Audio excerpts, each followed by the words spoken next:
Ah, muy buenos días. A ver, vamos a ver si tengo sonido. Sí, sí tengo sonido. Muy buenos días. Tenemos personas aquí. Ya tenemos personas aquí. Quiere decir que sí jala esto. Voy a compartir pantalla. El día de hoy vamos a tener dos temas que al final de cuentas están relacionados exclusivamente por la temporalidad, por el siglo XIV, pero no tienen un tema, un enlace real, porque voy a hablar acerca de la decadencia en la que entró el sistema imperial, digamos, del Sacro Imperio Romano Germánico en el siglo XIV, que es muy rápido porque es muy sencilla la explicación y las personas que estuvieron ahí no es gran problema. Eh, sí, dime.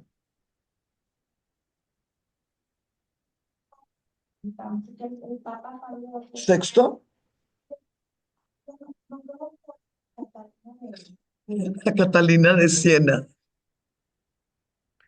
Bueno, Magdalena nos está haciendo una pregunta con doble curva y me da mucho gusto porque esas son las cosas que me gustaría que surgieran de cautiverio. Aquí está. Me gustaría que surgieran de nuestras clases. A ver, déjenme poner aquí Spotlight. Spotlight. Déjenme hacer mi chiquita. Ahí estoy. ¡Ay, qué chistoso! No tengo boca porque no me puse lipstick. Bueno, no le hace, no le hace, no le hace. Sí tengo. Trompa pequeña, pero sí tengo. Pero muy platicadora, eso sí, muy platicadora. Ay, qué chistoso. Ni dormida no tengo. Sí, hasta cuando me duermo, tengo la boca pitada, pero bueno, a ver, alguien tiene, a ver, déjame quitar aquí, no todo. Alguien de las de allá me prestó un lipstick, hágame Photoshop. Bueno, no. Ahí les va, para las que están allá. Magdalena, que es lectora, viajera, alumna, ahorita está haciendo una pregunta que de verdad es muy buena, muy buen tema. Me pregunta, ¿por qué Paulo, que en este caso sería Sexto, Pablo Sexto, por qué en su tiempo se definió a Santa Catalina de Siena como doctora de la iglesia? Es la segunda doctora de la iglesia, después de Teresa, que obviamente, pues Teresa medio que sí entiendes, ¿no? ¿Por qué lo hicieron? Yo les voy a contar la razón cínica que al final de cuentas, pues casi cualquier persona que estudie historia, eh, es raro que confíe en las buenas intenciones de los actores de la historia. Normalmente los que estudiamos historia pensamos que alguien trae alguna agenda o que tiene alguna consecuencia que el que tomó la decisión considera que lo va a llevar pues a algo mejor. Nosotros tenemos que Catalina de Siena pasa la historia, realmente pasa la historia por su supuesta, por su considerada intervención para la recuperación del papado de Aviñón, que se regrese a Roma con Gregorio, ¿sí? Pablo VI o Paulo VI va a pasar a la historia como la persona, el papa que creó, orquestó, hizo que funcionara Vaticano II. Con Vaticano, sí, sí. Vaticano II va a ser, no nos lo han dicho porque todavía es joven, tiene mi edad. Yo estaba naciendo y ellos estaban 6-2 en el 6-2. Vaticano II va a funcionar en el siglo XX como un microcisma. En la actualidad, que todavía estamos en el siglo XXI, en el 2025, en la actualidad todavía hay grupos católicos que siguen considerando el periodo de sede vacante. Yes, porque desde Vaticano II, grupos católicos no consideran que las elecciones de los papas después de Vaticano II sean, bueno, guiadas por el Espíritu Santo. ¿No? O sea, consideran que no fueron guiadas por el Espíritu Santo, por lo tanto, no son válidas. Porque legales es una palabra como, sí, es una cuestión divina. También después de Vaticano II van a existir grupos fundamentalistas, según el Vaticano. Según ellos, pues van a ser grupos que van a estar tratando de hacer respetar los elementos fundamentales del cristianismo católico, romano y apostólico. Por ejemplo, los lefebristas, que son famosísimos, ¿no? Ya saben, Mel Gibson fue lefebrista. Entonces, dentro de un punto de vista cínico, es muy interesante esta situación de decir Catalina de Siena, el Papa tiene que estar en Roma, en Roma se toman las decisiones, eh, San Miguel Arcángel y las Santos le dijeron a Catalina quién, o sea, acuérdense que Miguel quiere decir quién como Dios. Miguel es el máximo, es la máxima jerarquía de los mensajeros, ¿no? De arriba para abajo. Y fue Miguel, no fue Gabriel, no fue el que le habló, el que dijo Catalina, ¿no? Que le había dado la orden. Entonces, pues fue un movimiento inteligente, fue el traer al recuerdo, a la memoria colectiva, esa santa que hizo que todo volviera al orden. ¿Cuál es el orden? Roma, el Papa, el trono, el poder, ahí. No sé si te sirva de algo la...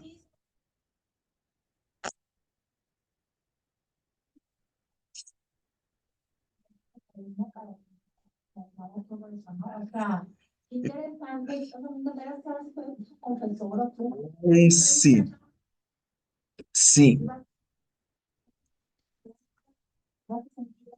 sí. O no, sí o no, obtuvo la suficiente inteligencia como para defenderse, igual que las otras mujeres. ¿Se acuerdan que les hablé de las beguinas? Donde las beguinas descubrieron realmente la punta del hilo para poder defenderse de la Inquisición, diciendo sus innovaciones intelectuales, pero bajo la consigna de que es que alguien más me las dijo. ¿Quién? No, pues alguien de arriba, ¿no? Y fue un camino y pues no más una, fue al fuego, ¿verdad?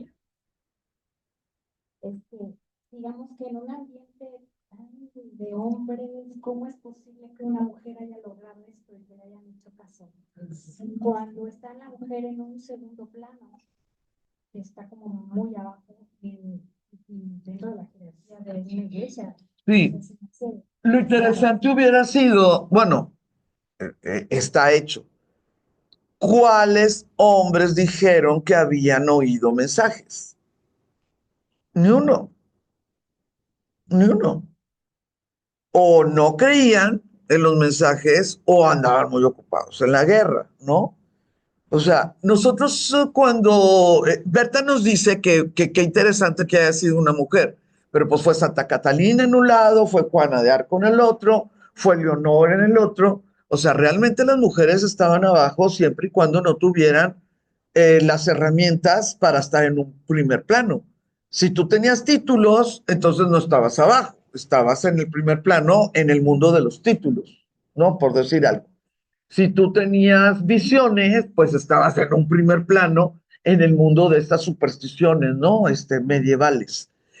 Si tú tenías, pues no sé, belleza o secretos de la horizontalidad, pues te ponías en el primer plano aunque no tuvieras la corona, ¿no? Te volvías primera consejera de los reyes.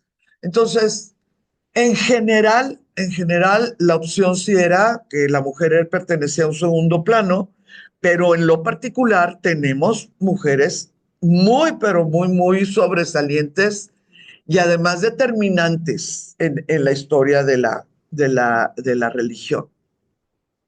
Una de las cosas que me gustaría que consideraran, pensando que es otro siglo, pensando que pues el cristianismo católico era medieval, era increíblemente supersticioso, muy, pues como de dogmas que la iglesia ni las había dado, ¿no? O sea, situaciones que nadie se...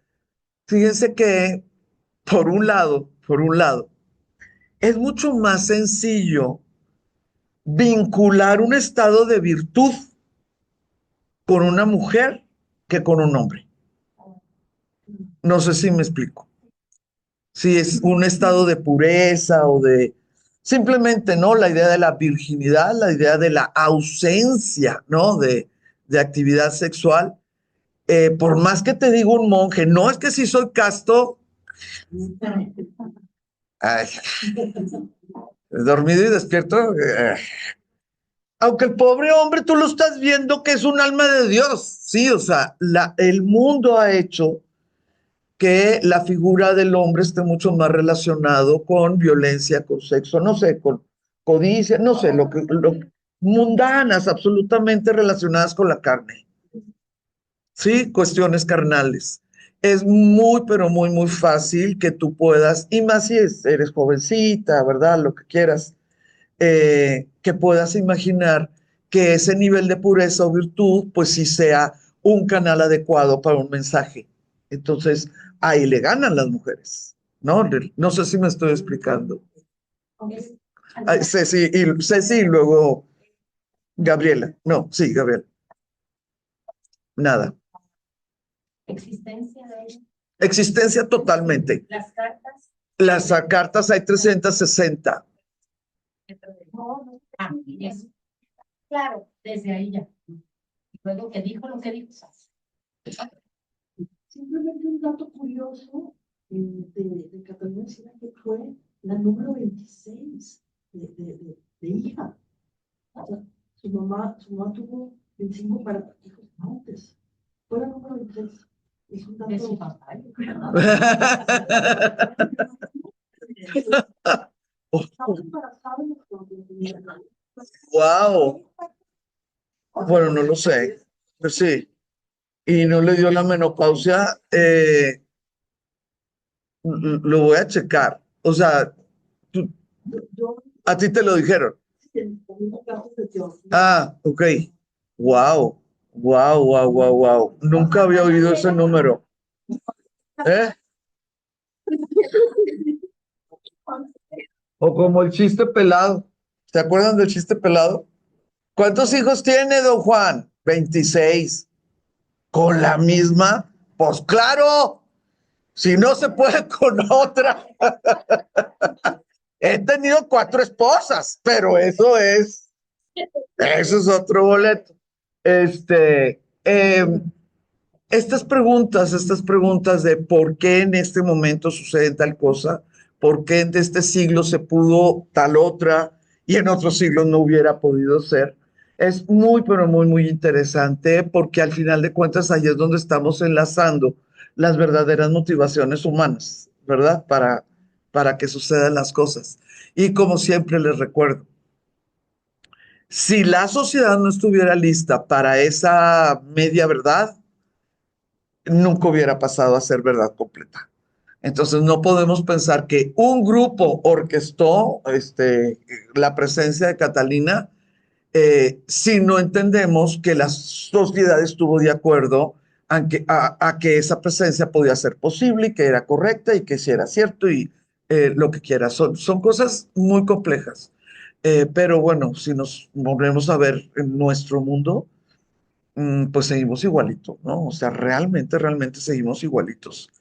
Eh, es, es, Me gustaría mucho que tomáramos un poquito más en serio como estudiantes de historia la presencia mediática y las respuestas mediáticas de Trump. ¿Qué es lo que está haciendo Trump en un sentido mediático? O sea, él habla, no hay acciones, y se hace una chuza de acciones de reacción, ¿sí? Entonces, ese tipo de cosas en otros siglos no pasaba. Tú decías algo y mientras no movieras un soldado o un barco o lo que quieras, pues la gente pues, se apaciguaba, ¿no? Digo, pues dice que va a haber guerra, no dice que va a haber guerra, pero no ha movido nada, pues no se mueve. Y ahorita estamos en otro momento donde desafortunadamente las figuras que tienen presencia mediática son las que nos están diciendo que debemos de sentir. Si vieron a Tilda, ajá, si vieron bueno, les comento, es una cosa impresionante, porque Tilda es el gran fenómeno antigénero. No es hombre, no es mujer, pero sí es mujer, pero sí puede ser hombre. Pero Forlando, acuérdense del el clásico, ha sido el Arcángel Miguel, es muy de llamar la atención ella. Y pues ella se puso en contra de las posibilidades y de una forma poética. Entonces, dentro de 100 años van a poder decir que fue profético, porque fue críptico, porque habló en clave, porque ella iba a crear, y lo que quería es crear un mundo cinematográfico donde no existe el imperialismo y yo quise que era, pero estaba hablando de Palestina. Entonces, eso es una de 100 cosas que han pasado desde que nuestro mundo ya está en manos de como de locos. Eh, Ayer alguien, no sé quién, me dijo, mira, me acaban de dar una forma en que puedes dar me dice, cobra bien caro este curso, dura 15 minutos, pero aprendes muchísimo, pero tú dale y cóbralo bien caro. Bueno, ya estábamos en broma, ¿no? Y decía, ¿cómo puedes saber quién pintó las pinturas clásicas? Dice, eh, si si las pinturas, si todos los hombres y hasta las mujeres en las pinturas parecen Putin, entonces es Bruegel, ¿no? O sea, por ejemplo, por decir algo. Y te pones a ver las pinturas y dices, ay, madre mía, aquí está el abuelito de Putin.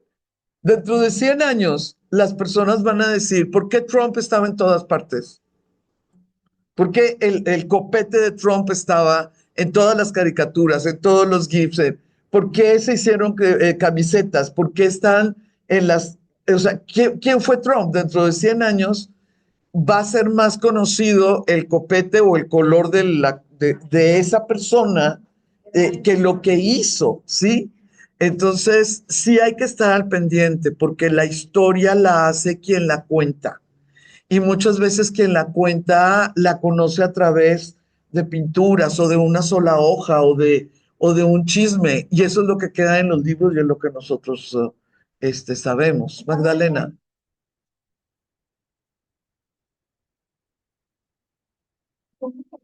Ah,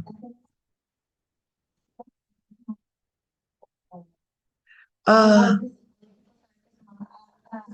Catalina. Ay, qué linda Eufrosina.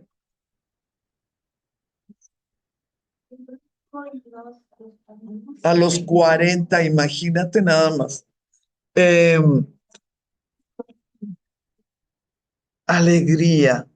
Y también ella es una de tantísimas santas que sus primeras visiones están relacionadas o con una caída o con una fiebre alta. Sí, Catalina también. Su primera visión, pues de niña, estuvo relacionada con una enfermedad. Entonces, bueno, me da mucho gusto que hayan relacionado, bueno, que Magdalena nos haya dado la oportunidad de relacionar la definición, bueno, la postulación y aceptación de Catalina de Siena como doctora de la iglesia. Em, la posibilidad de poner místicas como doctoras de la iglesia, no crean que nos ayuda en nada al feminismo, ¿eh? En nada. Porque los hombres, gracias a su raciocinio, fueron doctores de la iglesia.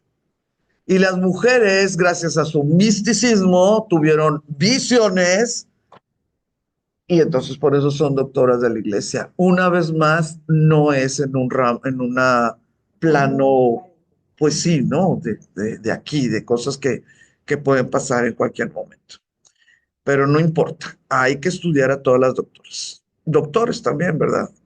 Miren, como les comenté, ahorita vamos a ver así como que muy rapidito, nada más que no sé por qué no llego, muy rapidito, porque el siglo XIV va a ser el siglo, el último siglo de esa decadencia o de esa línea en picada que estaba teniendo el Sacro Imperio Romano Germánico.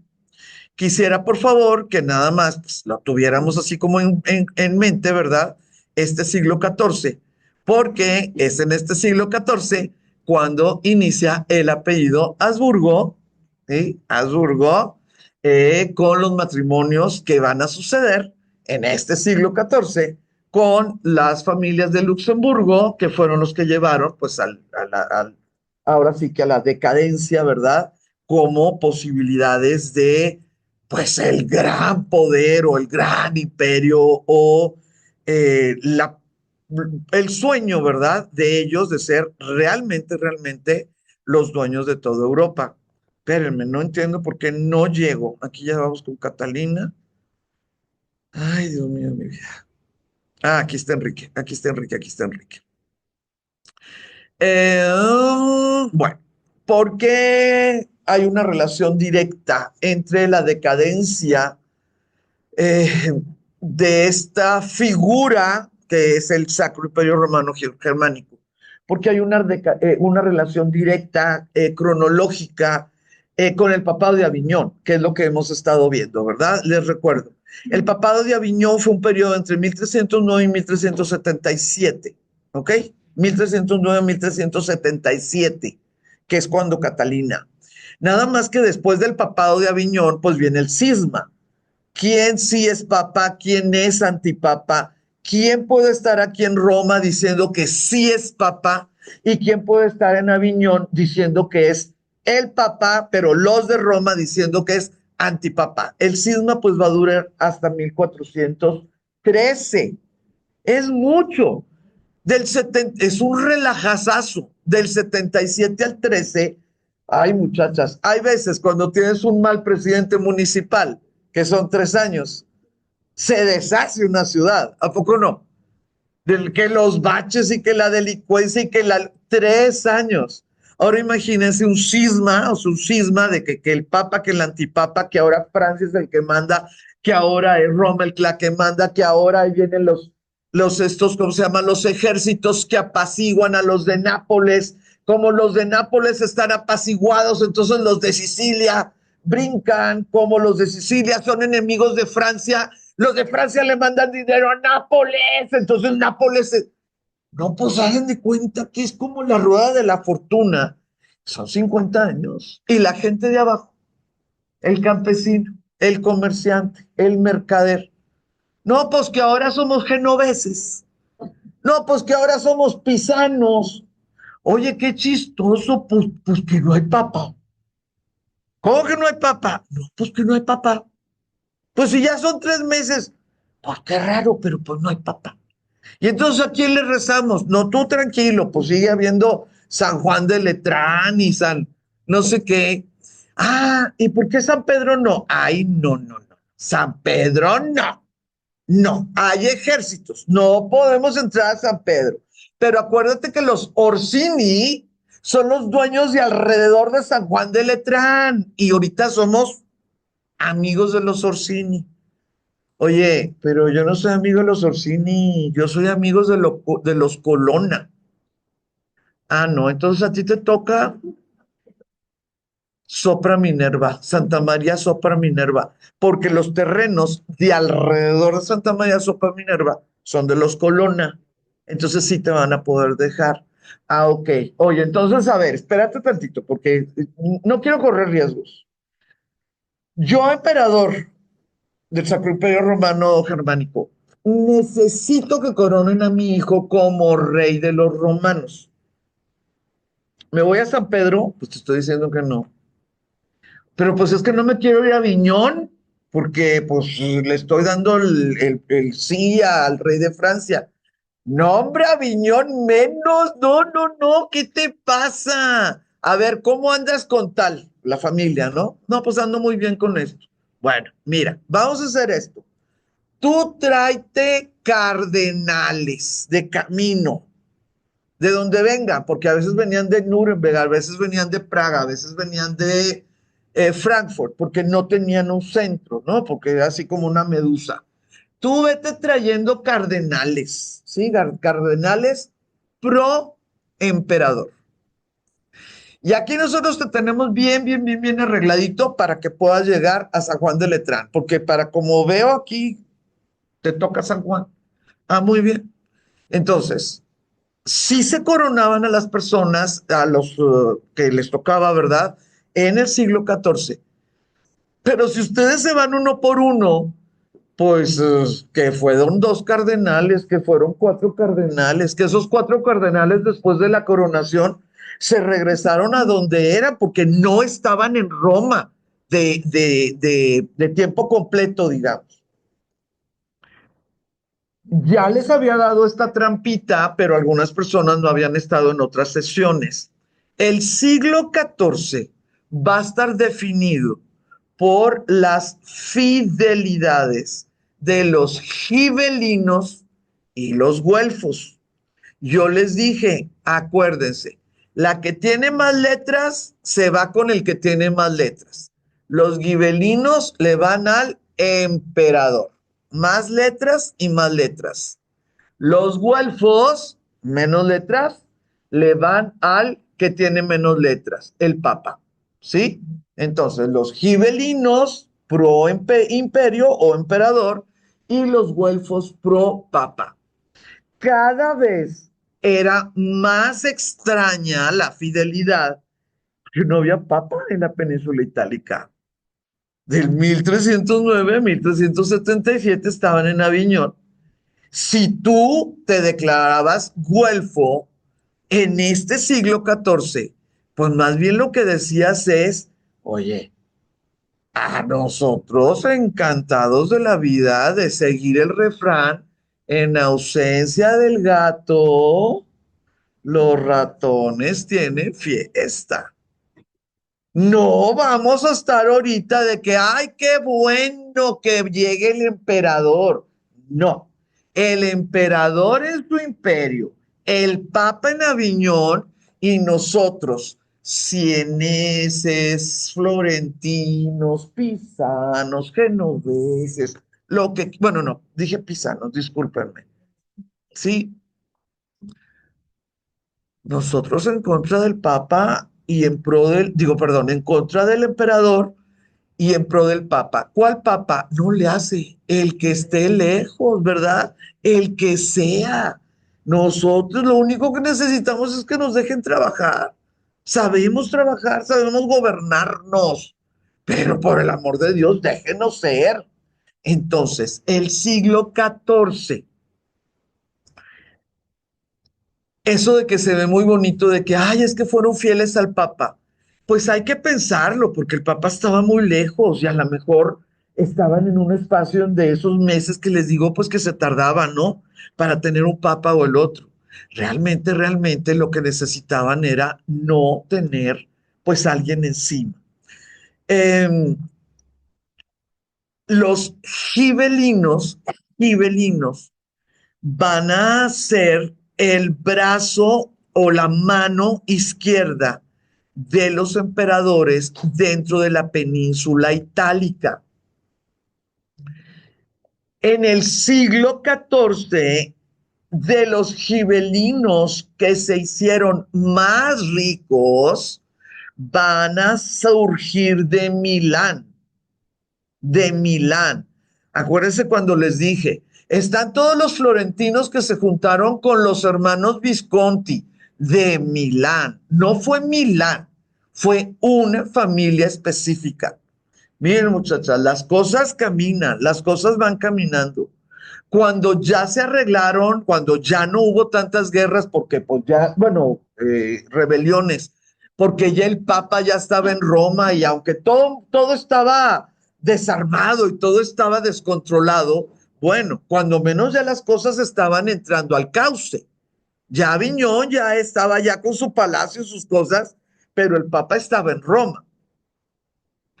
No puede ser casualidad que el que inició toda la chuza, digamos, que fueron estos hermanos y que salieron de Milán, van a exigir un ducado y con ese ducado empieza las mordidas en contra del Sacro Imperio Romano Germánico y empieza el surgimiento de cada una de las casas que ustedes saben los nombres por el Renacimiento.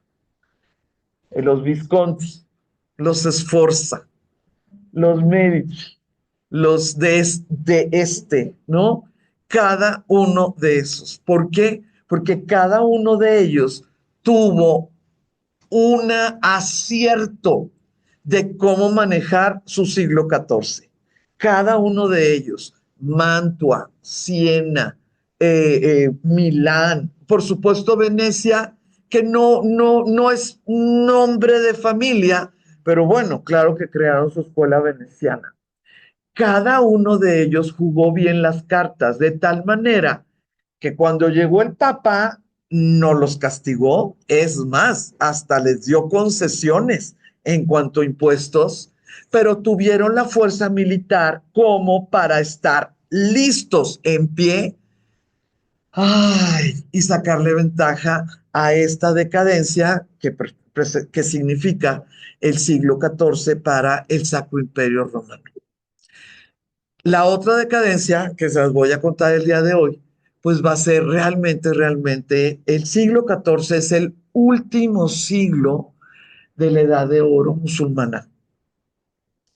Entonces, fíjense por favor, si nosotros tenemos la decadencia del mundo musulmán y tenemos la decadencia del Imperio Romano, tenemos a Francia e Inglaterra en bancarrota desde 1340, ¿qué le va a tocar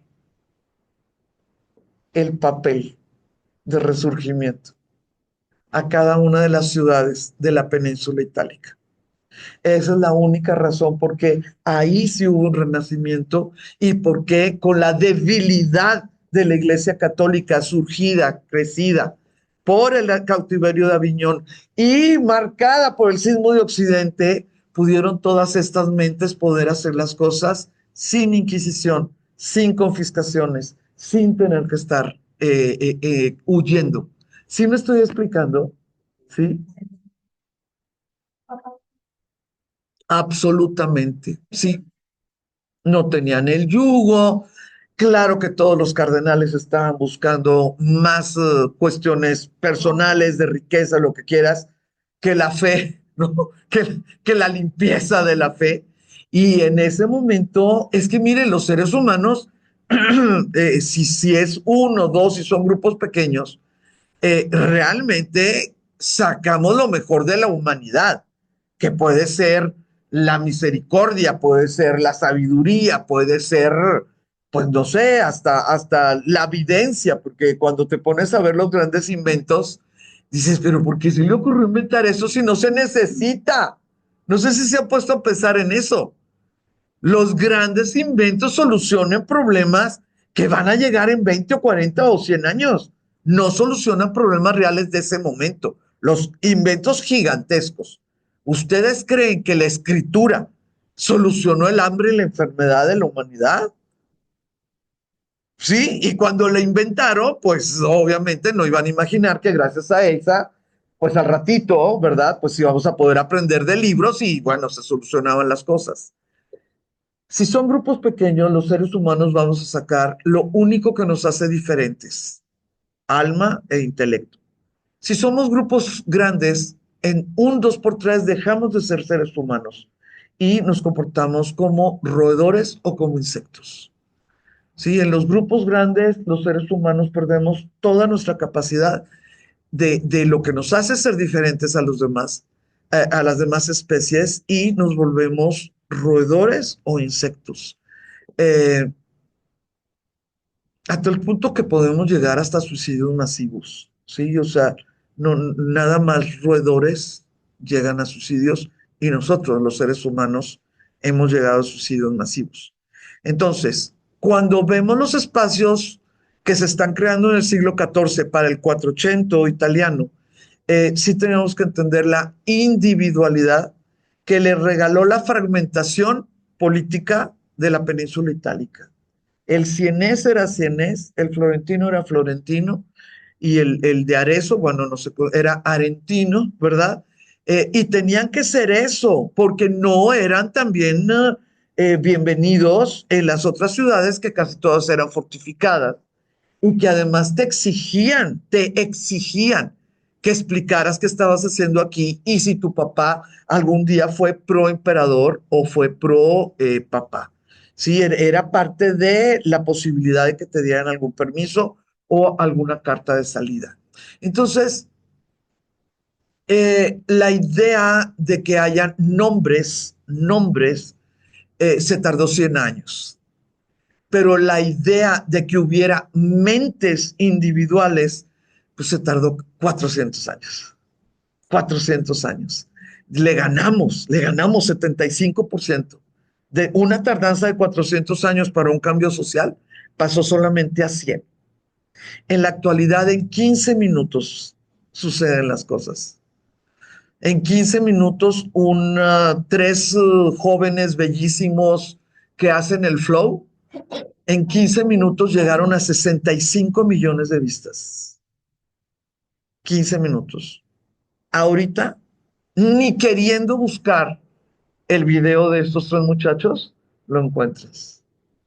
Ahorita, ¿no? Hace meses sucedió.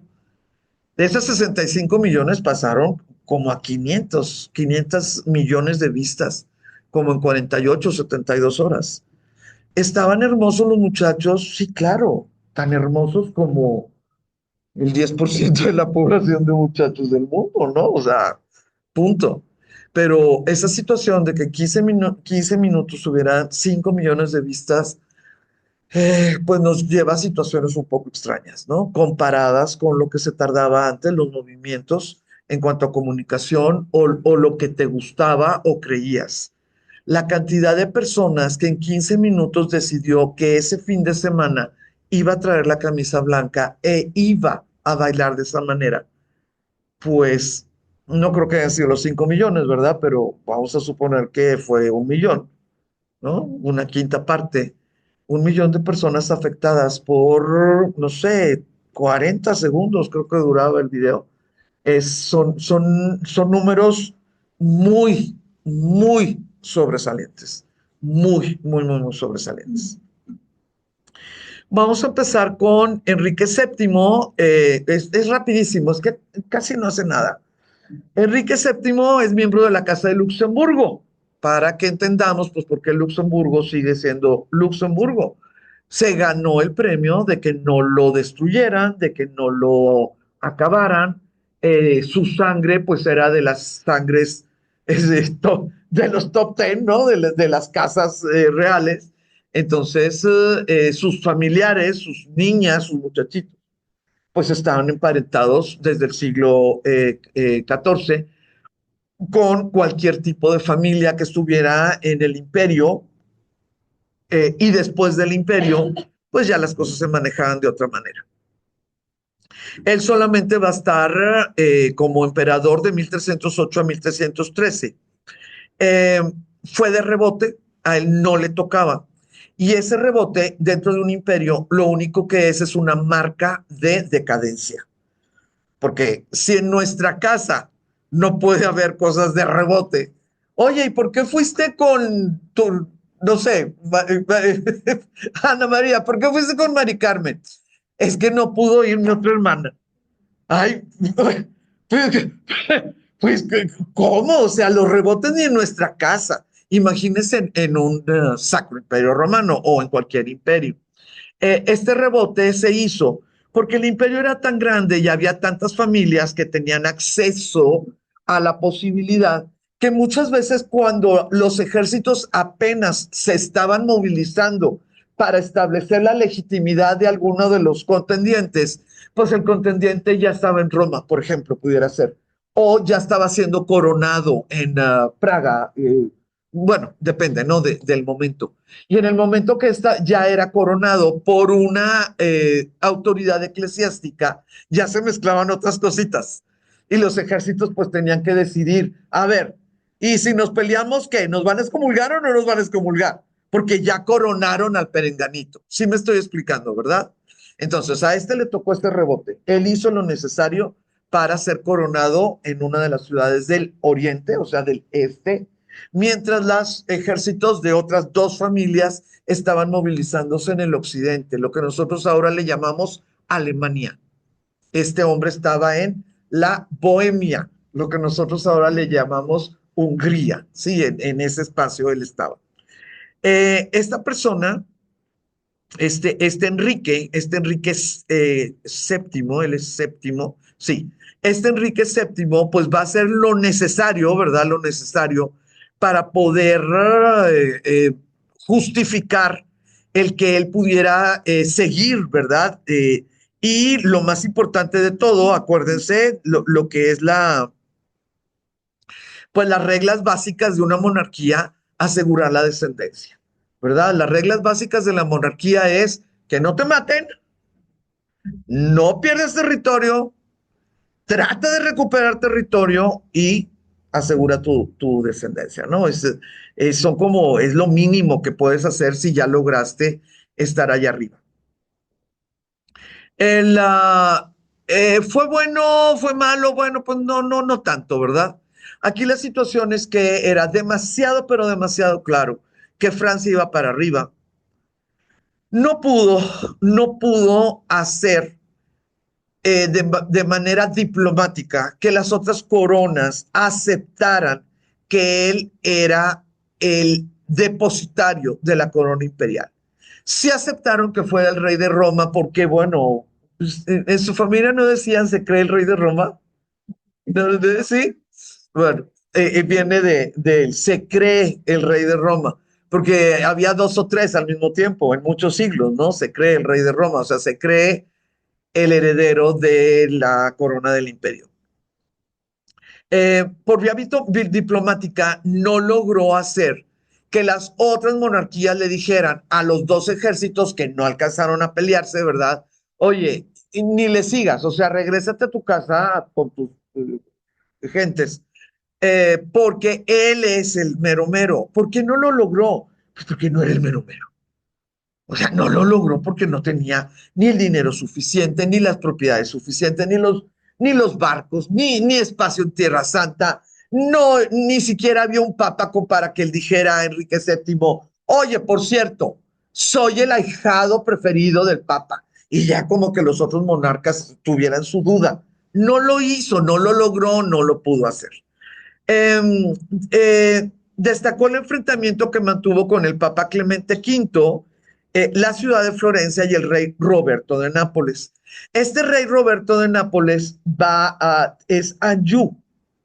Entonces hagan de cuenta que cada vez que el Roberto de Nápoles se le antojaba tener algo más, salud, claro que recibía ayuda de Francia.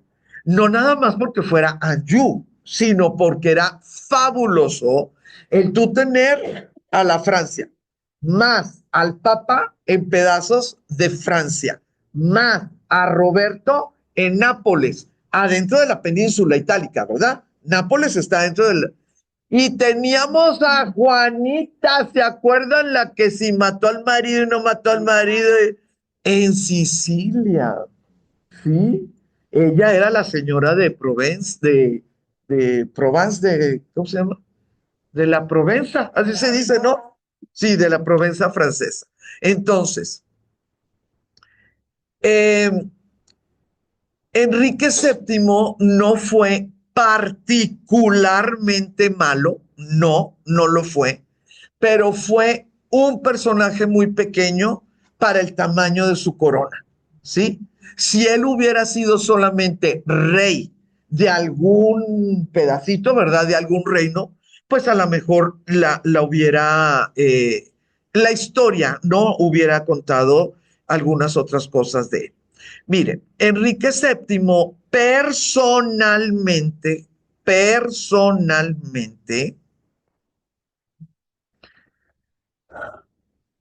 fue o sea, personalmente quiere decir que anduvo en la península itálica, también se supone que anduvo en Francia y que no se bajó del caballo y el rey, Felipe tampoco se bajó del caballo porque no se tenían confianza. Entonces está bien chistoso porque las pinturitas que ponen a dos personas con la corona, con manto, pero en cada uno caballo y hablando entre ellos. Y tú los ves y dices, pues, ¿cuál episodio de cuál cuento será, no? Porque, pues, dos reyes a caballo, ¿no? Se supone que se sucedió. Dígame. No, no, no, ¿qué pasó? También los reyes, a ver, de dónde venían, pero en qué hablaban. Ah, bueno, bueno, muy bien, muy bien, muy bien. Muchos de ellos sí hablaban el idioma del otro, porque muchos de ellos eran hijos de una mamá que era hermana del rey o era prima del rey, ¿no? Esa es una muy, muy buena pregunta. Otra de las situaciones es que en ciertos momentos, pues siglo XIV pudiera decirlo, no estoy hablando de Enrique VII porque no lo sé, pero en ciertos siglos llegaban echando la lámina encima hablando en latín. Porque pues eso quería decir que te habías tenido tu tutor y que habías terminado tu trivium y tu quadrivium, ¿no? O sea, pues que no eras el muchachito que nomás sabe manejar la espada. Y la otra situación es que así como ven ustedes en las películas, a mí no me ha tocado leerlo en ningún libro, pero así como ven en las películas que va la estrella de cine o el presidente o el embajador y no abre la boca porque los que están a los lados son los que, sí, el embajador va a tener mucho gusto en recibirlo en tal. Muchas veces así eran las reuniones. Así eran las reuniones. ¿Por qué? Porque con una palabra maldicha de veras, pues se puede declarar una guerra. Yo tengo un cuento que obviamente pues mis cuentos son ficticios, ¿verdad? Pero están basados en hechos históricos. Yo tengo un cuento donde supuestamente la madre del rey francés, el que se llevó a Leonardo a Francia, Francisco, donde supuestamente la madre del rey francés y la hermana del rey español eh, eh, están desayunando. Ellas pasan a la historia porque ellas pactaron la paz de Cambrai o la paz de las damas. Había príncipes secuestrados, había una guerra muy prolongada, lo que sea, y mandaron a estas mujeres como embajadoras, mujeres. Y el cuento se trata de lo que yo me pude imaginar al pasarse el plato, agradecer tal cosa, decir que qué hermosa la vestimenta, elogiar el buen francés de una o elogiar lo que yo me imaginé que podían hablar para recordarse una a la otra el poder que tenían. Entonces, todo el cuento está diciendo, no, pues es que solamente usted puede saber lo que es el dolor de una madre, porque una no tuvo hijos y la otra sí. Y la otra, cómo forzosamente tenía que contestar, pero solamente una persona libre de cargas pudo haber hecho un trabajo tan importante con su sobrino, porque ella fue la tutora de Carlos, ¿no? Etcétera. Entonces, sí lo estudié muchísimo y por eso sí te puedo comentar que muchas veces ni siquiera hablaban entre ellos, aunque estuvieran presentes. Ay, no, qué horror. Ay, no, sí. Ay, no, qué horror. Pero realmente sucede, ¿eh? Sucede en nuestro mundo. O sea, no se pueden imaginar la cantidad de veces que salgo a una reunión con mi esposo y regreso de la reunión y ni siquiera hubo una persona que me saludara en toda la reunión. Sí, porque soy la mujer de alguien, ahorita, en el siglo XXI. Entonces, en otros tiempos, cuando querías que no se metieran en problemas, pues era sencillísimo. Además, no tendrías por qué verlo a los ojos. Eso es, no lo tendrías por qué haber hecho. Como Enrique VII estuvo en campaña para poner en orden a los güelfos pro-papas, ¿sí? Eh, Se murió en la península itálica. Entonces nosotros tenemos que cuando vamos a Pisa, que era pro emperador, pues le vas a leer ahí y tú, no, yo creo que no. A lo mejor es un papa, Enrique VII, porque pues, ¿qué va a estar haciendo un emperador adentro de la catedral de Pisa? Bueno, si ya fueron y tienen fotos o al próximos tiempos van a ir, quiero decirles algo. Miren, Dante Alighieri era güelfo. Ve lo malo que estoy diciendo. Dante Alighieri era gibelino. Dante Alighieri tuvo que estar escondido porque muy probablemente, bueno, él consideró, ¿verdad?, que lo estaban buscando en el 1319, 1318 por su forma de escribir y de hablar y de decir, porque les recuerdo que los avances de la comedia, que desde el nombre ya es una cuestión ofensiva, el que tú seas un personaje, tú como papa o como cardenal seas un personaje de una comedia, ya ahí ya está una ofensa. Les recuerdo que se dice que hacía reuniones secretas, no nada más privadas, secretas, en su propia casa, que es donde los hijos encontraron el manuscrito de la comedia, y leía en voz alta, o sea, porque había un manuscrito, leía en voz alta, y las personas que asistían, claro que entendían quién estaba en el infierno, quién estaba en el purgatorio, porque eran personajes que estaban sucediendo. Era como leer el noticiero, ¿no? Digo, o escuchar un noticiero. En la Divina Comedia, Enrique VII está en el purgatorio, porque dentro del catolicismo todo mundo tiene que estar en el purgatorio un rato, ¿no? Pero ahí les va, qué cosa tan impresionante. En la Divina Comedia, cuando Dante llega al paraíso, porque ya ven que es infierno, purgatorio y paraíso, unos ángeles bueno, le llaman la atención un pedacito como que con cortinas, así algún pedacito que parecía, pero no tenía nada adentro, le llamó la atención. Y los ángeles le comunican que es el lugar reservado para Enrique VII, ¿sí? Esto sucede en la Divina Comedia, ¿ok? Bueno, cuando ustedes vean sus fotografías o vean en algún momento, ay, no, aquí está. Ahí voy.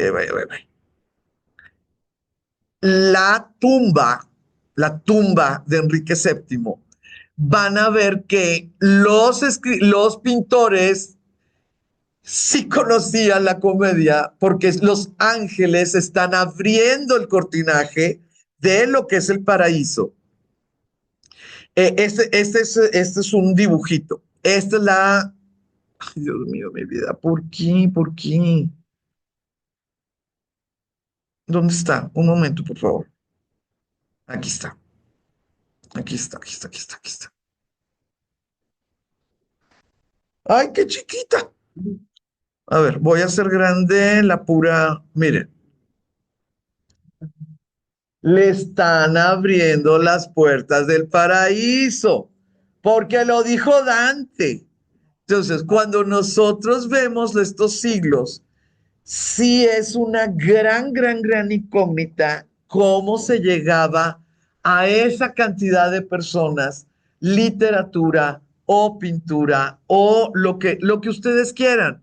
Y lo que dice aquí, que desafortunadamente no lo puedo hacer grande para arriba, lo que dice aquí es que es Enrique VII que está listo para hacer lo que claramente Dante dijo. Entonces, en la sepultura del Sacro Emperador Germánico, es más importante lo que dijo Dante que lo que hizo el emperador Enrique VII, porque no dice que falleció aquí durante sus campañas, lo que quieran, no, mencionan a Dante. Entonces, esta preciosura es del siglo XIV, en Pisa, en la catedral, adentro, así lo que es la catedral. Algo que llamó mucho la atención en aquel tiempo, que lo siento en el alma, pero no sé qué significa, o sea, realmente no lo sé. Causó, no sé, le llamó mucho la atención que la escultura fue esculpida en el piso, o sea, ahí adentro de la iglesia, ahí adentro, no la hicieron afuera y luego regresaron. Yo no sé qué significa, pero como en todas partes está puesto, en el siglo XVII alguien lo platicó, bueno, pues yo se los platico y si algún día lo saben, pues qué significó, si fue una falta de respeto, no lo sé. Pero bueno, les comento. Ahora, seguía el problema en el Sacro Imperio Romano, seguían las familias, seguía la situación. Entonces, pues, ¿qué fue lo que sucedió? Se nos muere el de Luxemburgo, ¿verdad? Enriquito de Luxemburgo en territorio ajeno, porque pues, estamos en Siena y luego pues ya lo enterraron. Siena era pro papa, por eso se lo llevaron a Pisa, que era pro emperador. Va a ascender su hijo, claro, Luis IV. Le van a llamar el bávaro casi casi como una ofensa. Sí. Era de Bavaria, pero es como decir, sí, sí, es el bávaro. No, sí, es el emperador. Bueno, es el emperador, pero o sea, el bávaro. Nosotros sí tenemos que va a hacer muchísimos años, de 1314 a 1347. Pero nosotros que estamos estudiando, sí me gustaría que entendiéramos que Luis IV de Luxemburgo, de la dinastía Wittelsbach y que fue apodado el Bávaro, en todos estos años no tuvo una fuerza real. Sí, más bien estuvo ahí pues porque nadie lo mató o estuvo ahí porque él no se puso en tantos peligros. Pero muchachas, entre más situaciones existan, entre más situaciones de que bueno, vamos a ver si no pasa algo, vamos a ver si aguantamos tantito más, pues claro que la decadencia es lo que llega, porque en un gobierno, en una vida, en una familia, el no moverse hacia adelante quiere decir que te estás quedando atrás, ¿no? O sea, en estas situaciones no es tan sencillo decir, vamos a jugar a las estatuas de marfil y a ver si no nos matan. Dígame. En el 1514, lo del imperio, o sea, o ser emperador fue hasta después, mucho después. Porque el rey de Roma, normalmente por tres siglos, el emperador real pedía que coronaran a su hijo como rey de Roma, porque ya de alguna manera lograba que el papa diera pues el espaldarazo. Entonces, muchas veces primero eras rey de Roma y luego eras emperador, cuando ya moría tu papá. Sí, muy buena jugada. Séptimo, sí. Luis es hijo, sigue, o sea, lo pudo hacer porque seguía la desintegración, ¿no? O sea, nadie lo mató, nadie lo envenenó, nadie nada. No sé si me expliqué, Ana. Sí. Y la barbaridad de esta situación del bávaro, ¿sí? Aquí tenemos, del bávaro, del 13 hasta el 28, que si somos Habsburgo, que si somos Hohenzoller, que si somos no sé qué, todas esas gentes decían que eran emperador, o sea, uno de ellos, ¿no? Que era emperador. Y Luis decía, pues qué pena, pero yo desde el 14 soy emperador, yo desde el 13 soy emperador. Y si tienen alguna duda, pues fíjense que en el 14 emperador y rey de los romanos, o sea, entiéndanlo, no hay duda. Y decían los otros, entiendan los cuáles, o sea, cuáles, ni siquiera hablamos el mismo idioma, porque él hablaba un dialecto, ¿no? O sea, a ver, ¿qué es lo que dices tú que estás gobernando? Y él decía, es que gobierno todo, porque yo soy hijo de Enrique VII. Y los que estaban allá pegados con Dinamarca y los que estaban pegados con Netherlands, pues sí, ¿verdad? Los Países Bajos decían, ¿qué me gobiernas? O sea, ni los impuestos me estás cobrando. En el siglo XIV, así de plano, ¿eh? Oigan, déjenlo que sea Luis y Federico. Ya tenemos 2 años que no nos cobran impuestos. Pues sí, pero ya sabes, si fuera yo allá. Pero cuando llegue el mero mero nos van a cobrar retractivos. Ya arreglaremos ese problema. Le metemos ejército, le metemos embargo. Espérate, pero este año y el año pasado no pagamos impuestos, ya vamos de gana. Entonces, había muchísimos, realmente muchísimos intereses. Y entre más complicado sea el proceso, ¿verdad? El proceso, pues claro, sin lugar a dudas, entre más lodito haya, ¿verdad? Pues hay más ganancia, ¿no? Por los lados.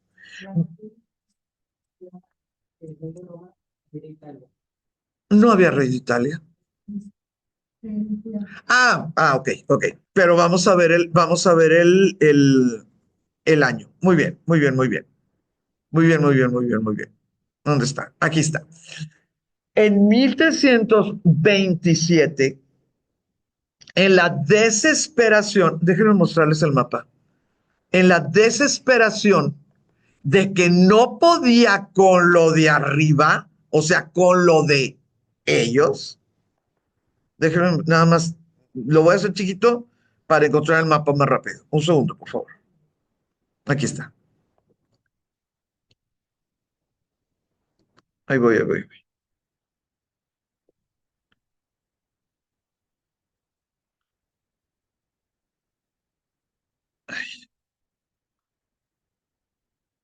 Ahí está, ahí está, ahí está, ahí está, ahí está, ahí está. Ahí está. Ok, muy bien. No, no es cierto, no está bien. Tantito. Ok,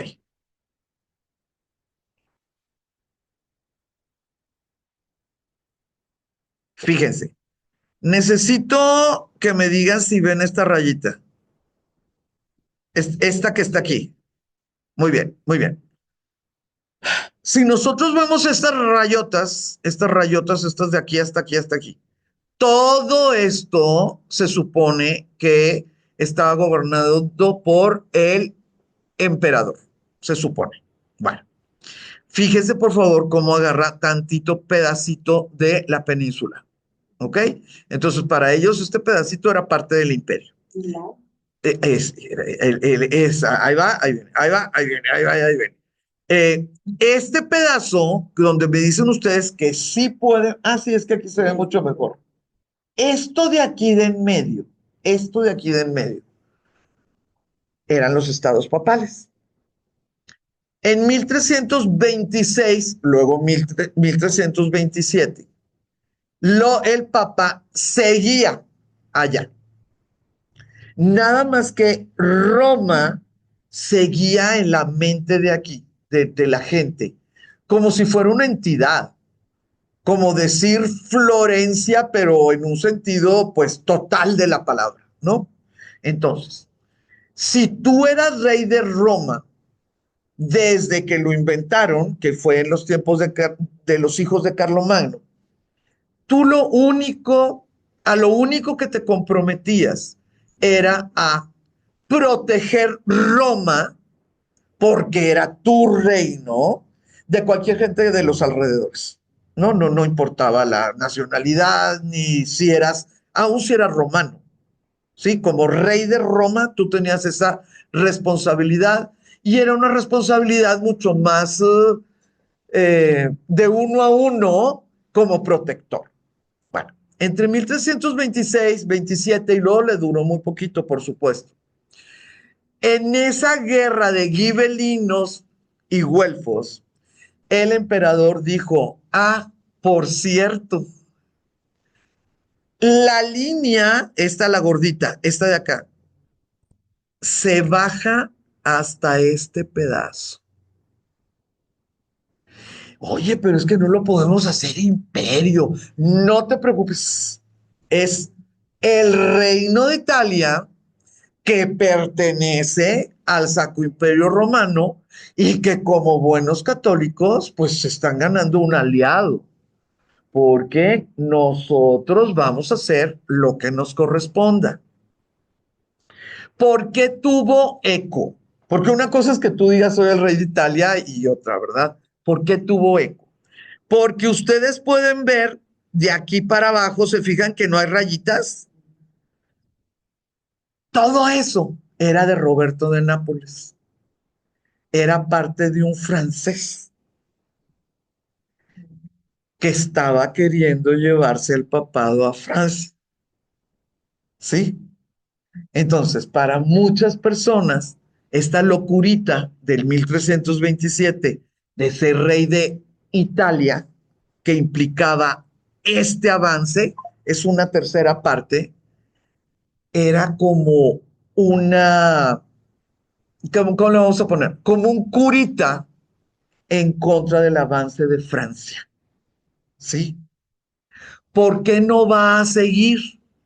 Pues porque no estuvieron de acuerdo todos los que estaban en ese pedacito, ¿no? Los que estaban en ese pedacito son los que van a hacer sus guerrillas, son los que se van a hacer sus ejércitos, son los que van a contratar lo que nosotros le llamamos, digo, no nosotros, lo que la historia le llamó condottieri, y por esa razón va a tener que llegar el Papa de regreso.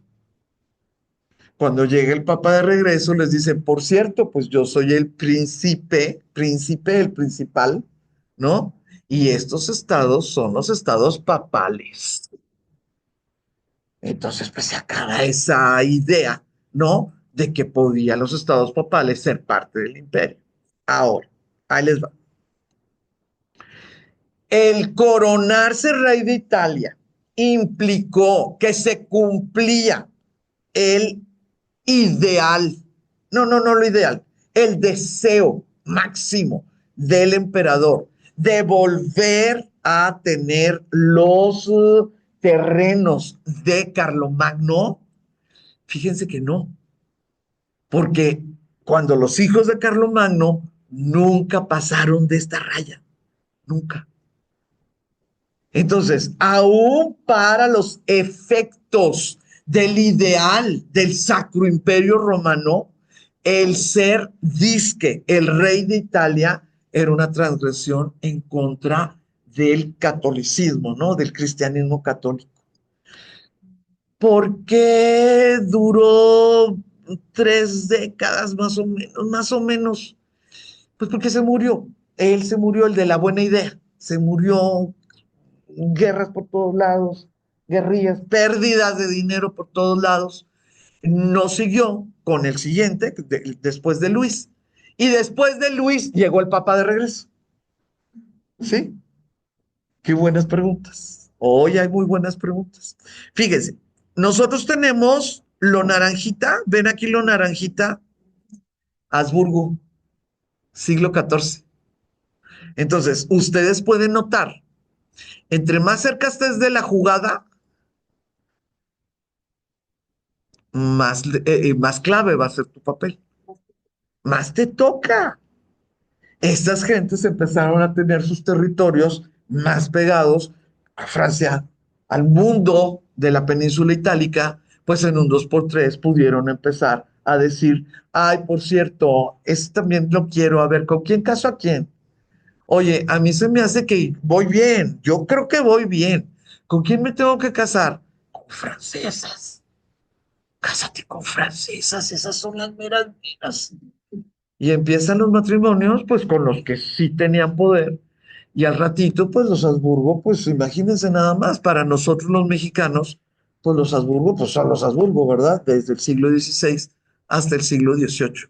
Pero sí quisiera, por favor, que notaran que las posiciones de los Habsburgo, que son estas naranjas, los ponen en una mejor situación en cuanto a diplomacia, en cuanto a rapidez de noticias, en cuanto a comercio por la geografía, ¿sí? Entonces, el siglo XIV no gobiernan los Habsburgo, pero los que gobernaron y van en picada, pues los Habsburgo van a poder salir. Miren, ya me pasé muchísimo, son las 12:20. ¿Qué les parece si hacemos una pausita y le seguimos para poder platicar un poquito de los musulmanes? Me gusta cuando las clases son más interactivas, siento que aprenden mucho más ustedes.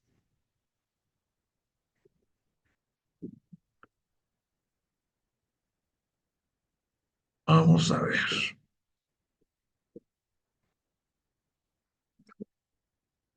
Esto es lo que quiero contarles. Nada más quiero contarles esto. La bula de oro.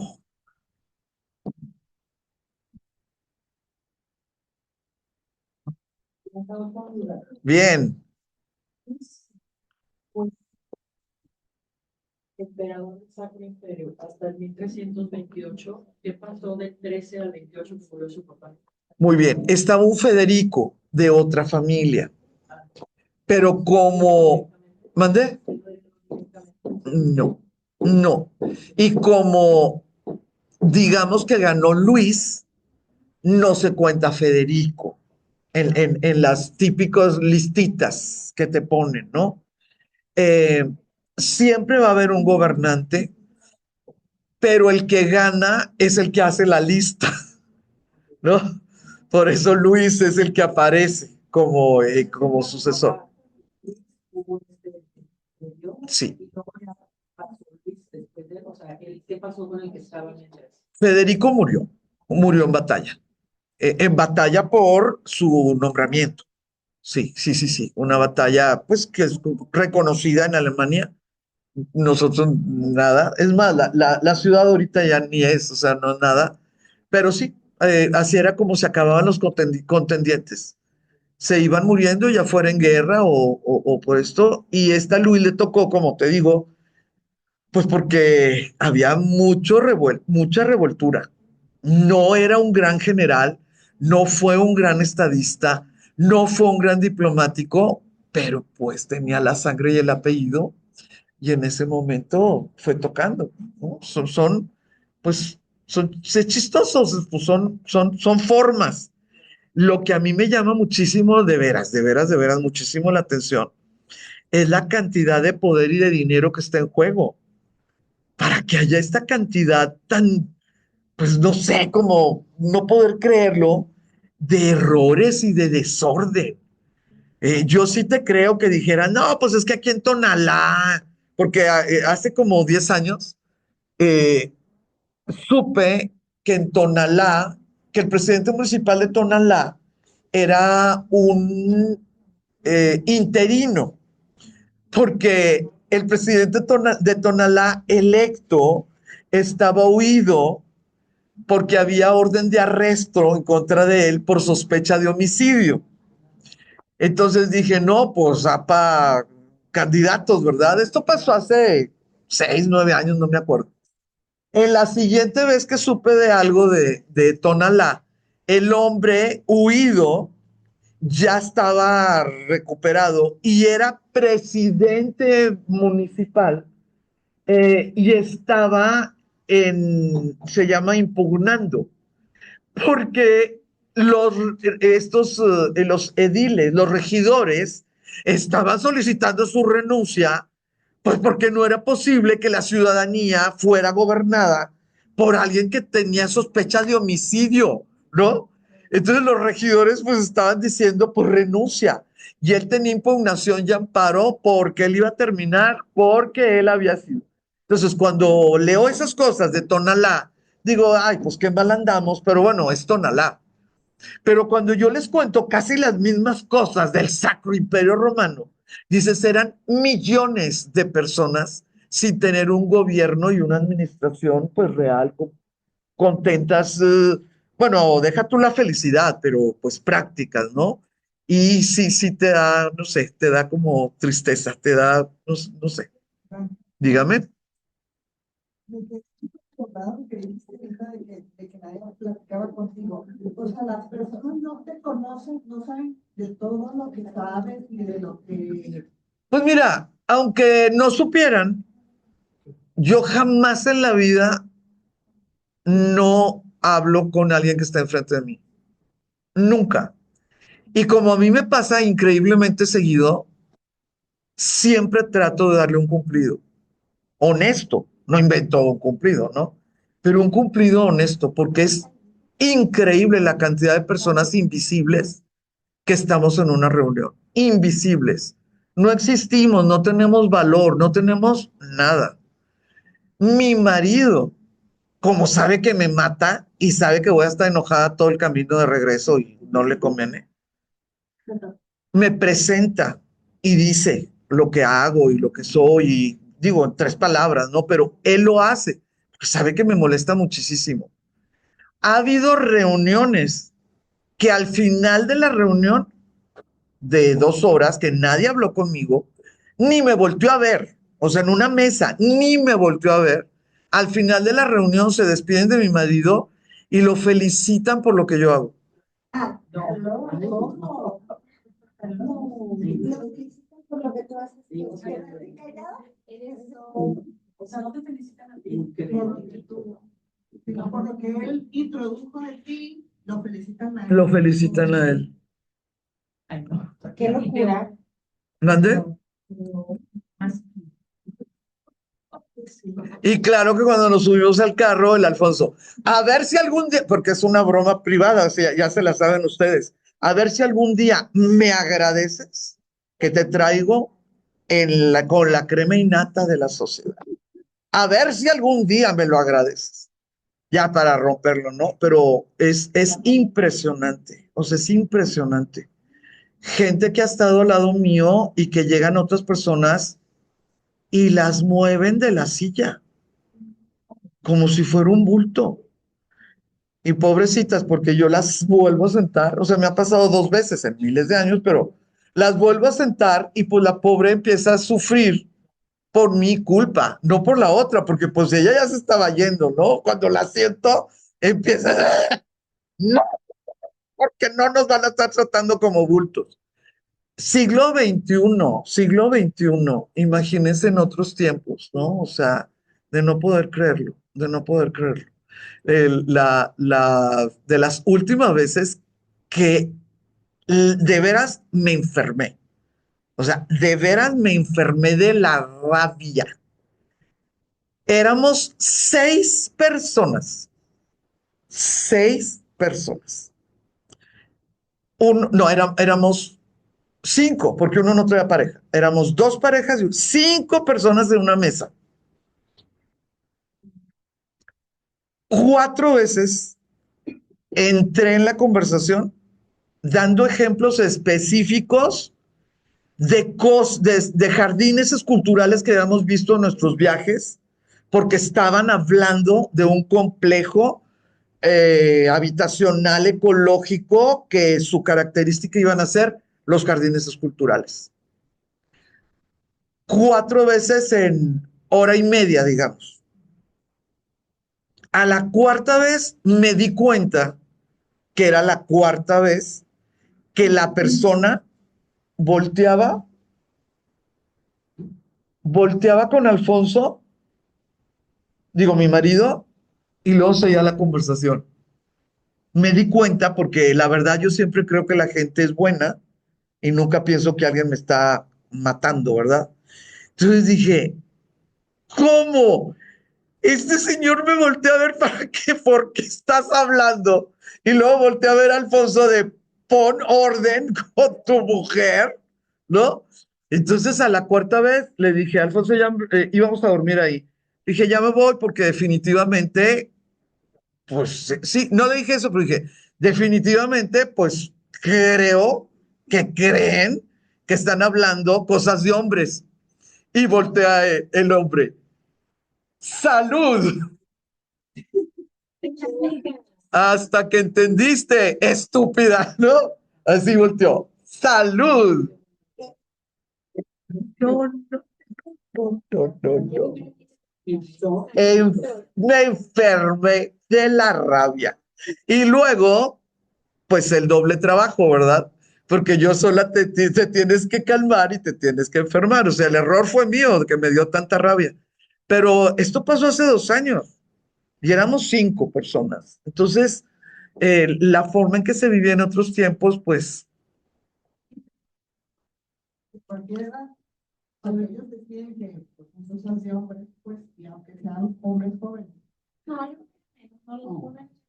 pues no se nada. fíjate que es bien chistoso porque, o sea, no tengo mucha vida social. Entonces, realmente la gente con la que me junto es gente de mi edad, gente de ciertas actividades. No tengo mucha relación. Cuando hablo con muchachos, me dicen tía. Pues ni modo que no me volteen a ver, pues a la tía, pues se le oye, ¿no? Porque, oye, tía. Entonces, no, sí sé a lo que te refieres, sí sé a lo que te refieres, pero es muy raro.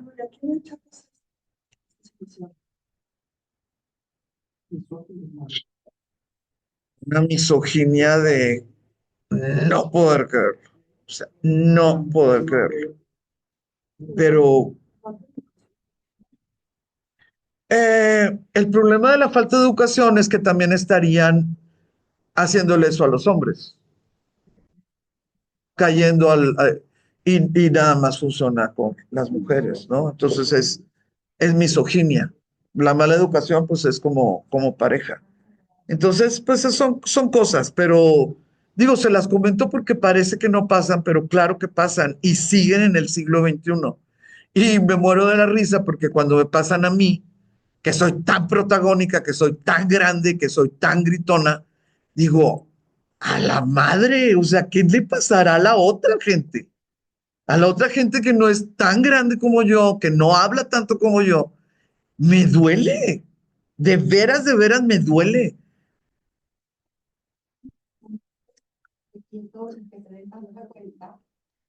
No, me da risa cuando los... Sí. No, y hay veces que los mando literalmente así, literalmente a la tiznada y voltean con Alfonso y les dice mi marido, ándale, búscale, síguele. Y los otros se quedan peor de destanteados, ¿no? De que, y el equipo de los hombres, no sé qué, ¿no? Pero mi marido así, ándale, síguele. Pero normalmente no lo hago porque son áreas de mi esposo. Normalmente no lo hago. Cuando lo hago es porque estamos en mesas de bodas que te toca muy aleatoriamente disque esto. Ahí sí los pongo pintos y les digo una vez y ya terminamos. Una vez estaba mi marido y los dos y estábamos tres mujeres y los vacíos. Y estos dos estaban con muchas bromas absolutamente misóginas del matrimonio. Y que 15 minutos, pero debajo del agua. Y que mejor lo hubieran matado porque ya la con cadena perpetua ya se había vencido. Porque aquí en México vence a los 35. Sí sabían eso, ¿no? Que tiene vencimiento. Así estaba, ¿no? Y las dos señoras no estaban defendiéndose, pero no estaban contentas. Hay veces que están muy contentas las señoras y dices, bueno, no le voy a echar a perder la fiesta, ¿no? Sí, pues digo, pues, ok. Y eran hermosas, estaban perfectamente arregladas. Su conversación había sido muy a la altura, muy delgadas, estaban, todo, o sea, todo estaba muy bien. Yo iba divina, por supuesto, no delgada, pero divina. Y, y les dije a las chicas, y dije, fíjense nada más qué cosa, pues así es la vida, ¿no? O sea, así es la vida. Estos pobres nos conocieron cuando no tenían ni un peso y les tocó, pues, véanos, o sea, véanos, pobrecito, les tocó esto. Ahorita que tienen dinero, que son guapísimos, ya sabrán los fulanos que hacían gargajos, ¿verdad? Que son guapísimos, que están sanísimos, que todo mundo lo quiere, pues pobres, porque qué disonancia tan tremenda, porque las parejas, pues somos esto. Y los otros estaban. Y luego voltearon a ver con Alfonso y dice el Alfonso, yo no estaba hablando. A mí no me tocó esto. Y claro que se envalentonan las personas, se dan cuenta que no es lo normal, que te estén insultando pasivamente no es lo correcto, ¿no? ¿Quién sabe qué habrá pasado cuando ya estuvieron solos y quién sabe si cambió algo? Pero cuando menos enfrente de mí, no van a estar insultando a personas, no. Y menos de una manera, pues tan injusta, ¿no? Tan no estar hablando unos con los otros. Pero sí me morí de la risa. No, no, no. O sea, es que estos sementales, no. Pelones, panzones. Ay, Dios mío. Ay, no, Dios mío, mi vida de mi corazón. Pero bueno. Ni modo, ni modo, ni modo. Así es la situación. Miren, voy muy atrasada porque les dije que hoy amanecí bastante sonsa y he desviado la atención. Pero sí ha habido muy buenas preguntas y las hemos contestado. Yo quisiera hablarles de lo que quiero hablarles es de la bula dorada, bula de oro. ¿Estoy grabando? Ah, sí, ahí está el rojito, ahí está la bolita. Gracias, muchas gracias. Nosotros vamos a tener que la Casa de Luxemburgo va a seguir, bueno, es que le adelanté, no vamos uno por uno porque si no, nunca vamos a terminar.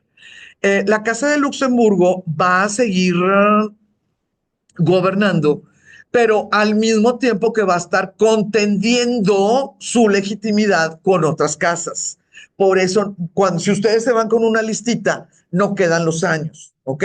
Pero oficialmente la Casa de Luxemburgo fue la que funcionó como Casa del Imperio, ¿verdad? En el siglo XIV. Este Carlos I, fíjense cómo ya tiene esto de Alemania, pues porque está escrito por nosotros. Alemania no existía, ¿ok?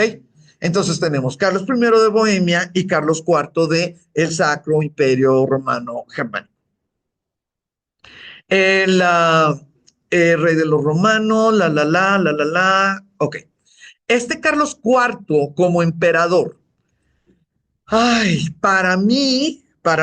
bueno, y obviamente para muchos otros, bueno, para los historiadores, le va a dar una solución que más adelante, pues nosotros la vamos a conocer como una de las grandes vergüenzas de la historia. Miren, Carlos IV fue un reconocido antisemita. En 1349 se firmó en Europa un decreto que acusaba formalmente a los judíos de ser los culpables de propagar la peste negra. Lo vimos la clase pasada, que provocó la muerte de la mitad de la población, pidiendo su inmediata expulsión de todas las ciudades y desatando una terrible ola de violencia contra ellos. El emperador Carlos IV promulgó un edicto por el cual todas las propiedades de los judíos asesinados podían ser confiscadas por sus vecinos cristianos.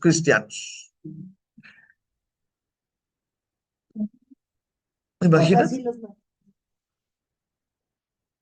O sea, ¿cómo va a ser posible que tú le digas a cualquier persona, oye, por cierto, si el que está al lado tuyo, sí, si es el que está al lado tuyo, si desayuna huevitos estrellados, tú lo puedes matar y además te quedas con su casa.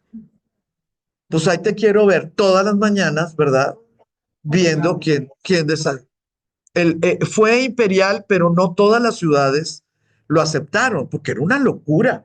O sea, era una situación de decir, ¿cómo? Ahora sí podemos asesinar vecinos que tenemos 20, 30 años de estar uno al lado del otro, tal vez hasta socios comerciales, ¿verdad? Porque bueno, los judíos pues lo que tenían era eso, ¿no? Que podían ser socios comerciales. Exactamente. Entonces sí quisiera comentarles algo. Ah, bueno, por ejemplo, esto. En Estrasburgo los sacaron de sus casas con violencias y en Estrasburgo están las pruebas de que hasta los quemaron vivos. ¿Por qué vas a quemar vivo a una persona? Tú no puedes decir que es hereje alguien que no cree. Solamente puede ser hereje alguien que sí cree porque fue bautizado, porque dijo que era cristiano y luego de repente resulta que es brujo. Ah, es una locura, sí, pero la situación de hereje no puede ser con el que va pasando y no cree en lo que tú crees. No hay herejía. ¿Y por qué los vas a quemar vivos? Son cosas de no poder entenderse. Siglo XIV. Yo quisiera compartirles un pedacitito, claro que está traducido, ¿verdad? Pero lo interesante es que fue escrito en el siglo XIV. No es de una persona que nos está platicando un juicio de alguien de hoy con algo que sucedió en otro año. Este hombre, pues ya sabrán, ¿no? Von Konshofen, no ten Koningshofen, Koningshofen. No es nadie, no es importante, nadie lo conoce, pero, con todos los estudios del Holocausto, pues claro que salen a flote todas las campañas antisemíticas de los alemanes, ¿no? Del Imperio Germánico. Y salió este escrito. Miren lo que dijo. Quemaron a los judíos en una plataforma de madera en su cementerio. Había unos 2000 de ellos. Todo lo que se debía a los judíos fue cancelado. El consejo tomó el dinero que los judíos poseían y lo dividió entre los trabajadores, el consejo de la ciudad, ¿verdad? Y lo dividió entre los trabajadores proporcionalmente. El dinero fue, en efecto, lo que mató a los judíos. Si hubieran sido pobres y si los señores feudales no hubieran estado endeudados, no habrían sido quemados. Qué padre. ¿Mande? Qué guay que le Que muy, exactamente, Te quedó, ya pasé el ejemplo. ¿sí? Entonces, esto que sucedió en el siglo XIV, esto que tan, pues, llamativamente, ¿verdad? Puso por escrito este testigo de la época, es exactamente lo que podía haber dicho cualquier persona cuando en el 1500, en el 1938 se legalizó la germanización de los activos líquidos de Alemania. Esa fue la ley. Germanización de los activos líquidos en territorio alemán. Entonces, cualquier persona que no fuera germano. Y de ahí empezó la locura. ¿Quién no es germano? Y ahí empezó la locura de que si tienes uno entre ocho ascendientes, así, ¿verdad? Eso. Pero la ley fue esa, 1938, germanización de los activos líquidos. No se confiscaron inmuebles, pero se congelaron todas las cuentas y todo eso, ¿no? Una cosa sucedió en el siglo XIV con quemas vivas de personas vivas y otras cosas sucedieron en el siglo XX, ¿verdad? Con hornos. Es la situación, ¿no? La situación. Tras. Ok. Este Carlos IV va a seguir, ¿verdad? Su tiempo va a seguir su momento. Y si quisiera, por favor, que viéramos esa dualidad. Da la casualidad que él va a ser queridísimo, súper, pero súper querido, aún en la actualidad, pues en la Bohemia, ¿verdad? En lo que es la República Checa. ¿Por qué? Bueno, pues porque él estaba ahí, porque él hizo la corte ahí, porque, pues obviamente los historiadores, pues sí podían hablar de él, pues, porque físicamente estaba de aquel lado. Pero necesito que entendamos algo que sucedió en 1356.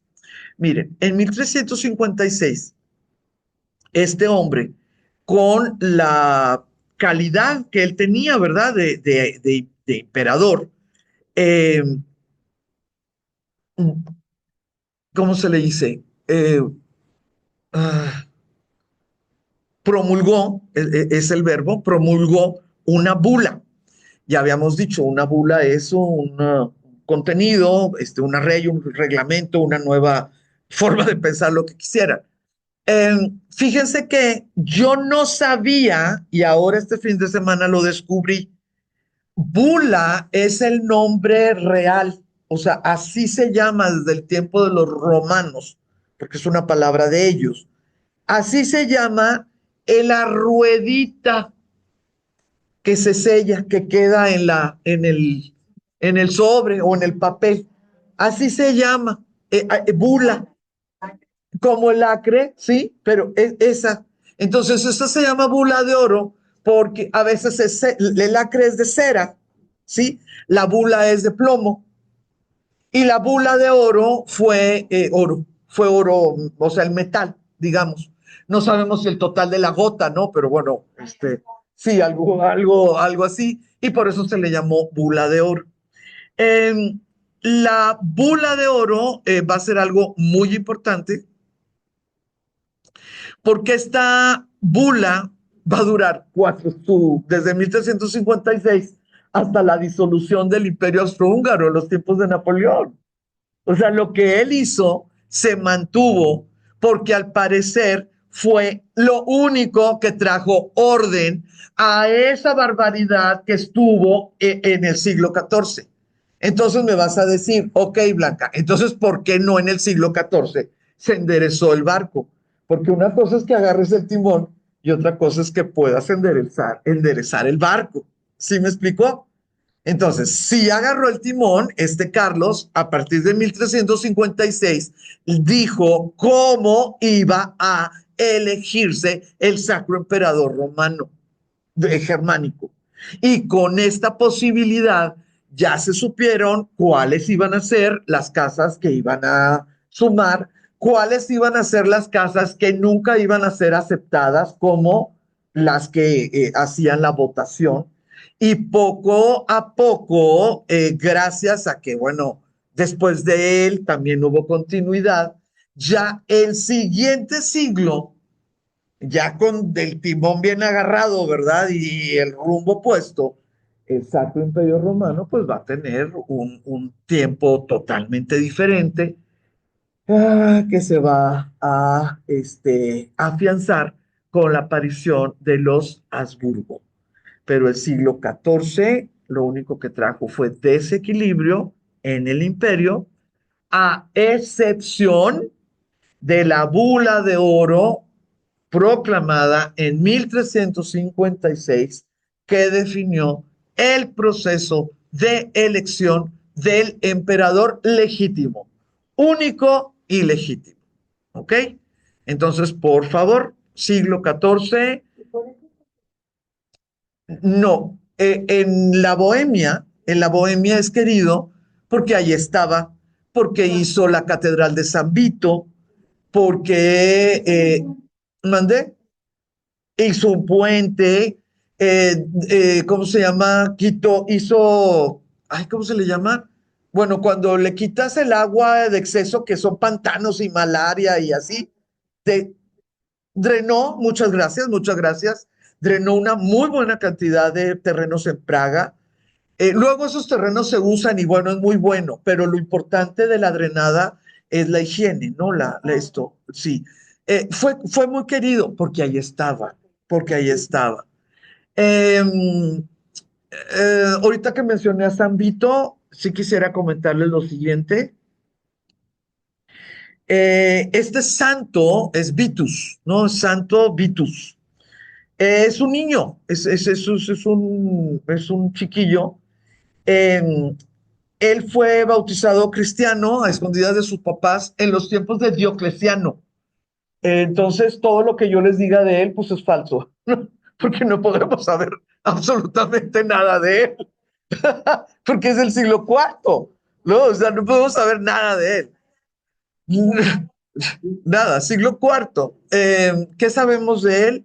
A través de su hagiografía, así es como se llama la vida de los santos.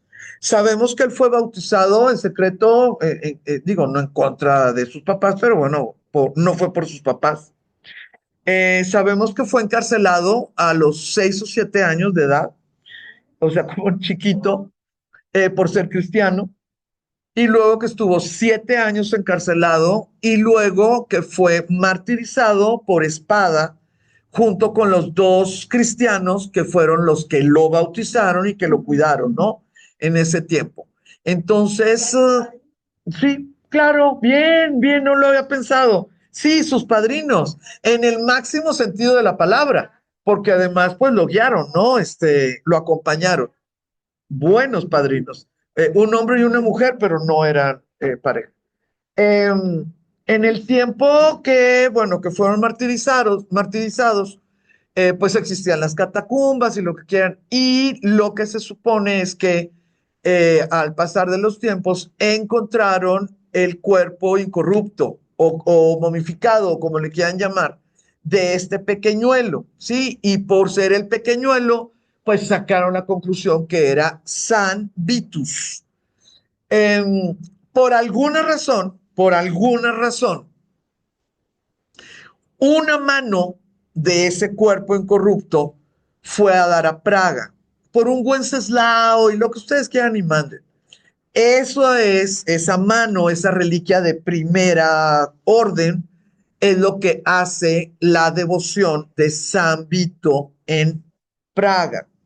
Ahora, en la Edad Media había una enfermedad que se llamaba la enfermedad de San Vito. Es una enfermedad epiléptica, el mal de San Vito. Yo supe es el nombre correcto, yo creo que hasta prepa, porque para mí el mal era del San Vito, del sambo chiquito, San Vito. Eh, para mí, un santo que se llamaba Vito no tenía ninguna relación conmigo, ¿no? Ya cuando supe que en Praga estaba la catedral de N, B chica, ¡ah! No hay zambos Entonces, ¿qué es lo que tenemos? Esto es cultural, esta cápsula cultural no tiene nada que ver con el medievo, pero fíjense que, pues así es como caminan las cosas. Las personas que tenían este tipo de enfermedad, pues es incurable, o sea, es neurológica, no es tan fácil, no hay medicina, por decirlo.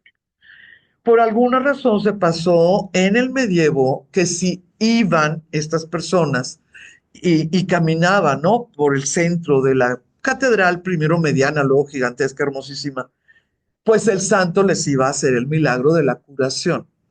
Entonces, pues para la gente que no entiende, que no sabe, oye, si estás 10 minutos ahí, ves eso, pues no. En el medievo se desarrolló el baile de San Vito, porque las personas que iban pidiendo eso, pues tenían un problema neurológico y lo que quieras. Bueno, eso de la Bohemia, de Habsburgo, pues claro que pasó a la España Habsburgo, ¿no? Y por eso llegó aquí a México. Entonces, ustedes, pues a lo mejor las jóvenes no, pero en las personas de mi edad, claro que te podían decir, es que mi mamá tuvo que ir a bailar a no sé dónde porque prometió hacer el baile de San Vito, y sí le considero, cosas por el estilo.